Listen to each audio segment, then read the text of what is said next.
पहले बनाकर रख लें। इस दिन प्रातः काल आराध्य देव को सुंदर वस्त्राभूषणों से सुशोभित करें। आसन पर विराजमान कर गंध, अक्षत, पुष्प, धूप, दीप, नैवेद्य, तांबूल, सुपारी, दक्षिणा आदि से पूजा करनी चाहिए। पूर्णिमा का व्रत करके कहानी सुननी चाहिए। कथा सुनते समय एक लोटे में जल, गिलास में गेहूं, दोनों में रोली तथा चावल रखें। गेहूं के 13 दाने हाथ में लेकर कथा सुने।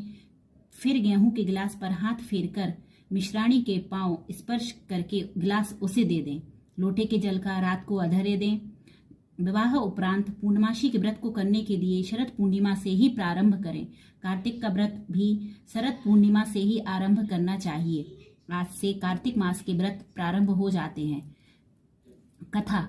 एक साहूकार के 2 पुत्रियां थीं। दोनों पुत्रियां पूर्णिमा का व्रत रखती थीं, परंतु बड़ी पुत्री पूर्णिमा का पूरा व्रत करती थी और छोटी पुत्री अधूरा व्रत करती थी। परिणाम यह हुआ कि छोटी पुत्री की संतान पैदा होते ही मर जाती थी। उसने पंडितों से इसका कारण पूछा तो उन्होंने इसे बताया कि तुम पूर्णिमा का अधूरा व्रत करती हो, जिसके कारण तुम्हारी संतान पैदा होते ही मर जाती है।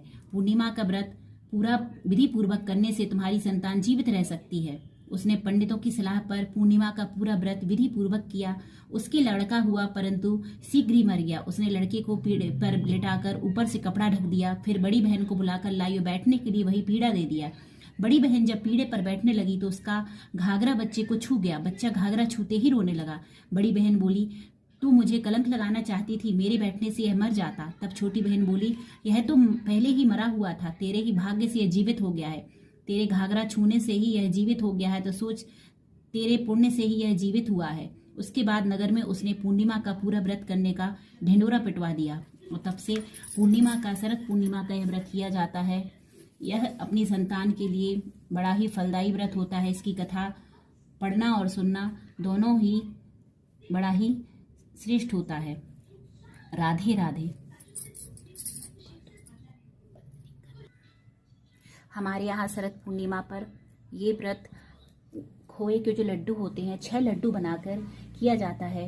एक लड्डू ठाकुर जी को समर्पित किया जाता है, दूसरा लड्डू तुलसी जी को, दूसरा जो लड्डू होता है तुलसी जी को मतलब हमें अपनी सखी को देना होता है। तो यदि हमारी कोई सखी नहीं है अभी बदलने के लिए जिससे लड्डू बदला जाता है तो हम तुलसी जी को अपनी सखी बना लेते हैं और तुलसी जी से ये लड्डू बदल लेते हैं।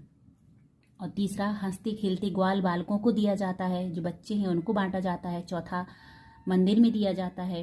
5वां पति को दिया जाता है और 6वां गर्भवती स्त्री जो मिलती है उनको दिया जाता है।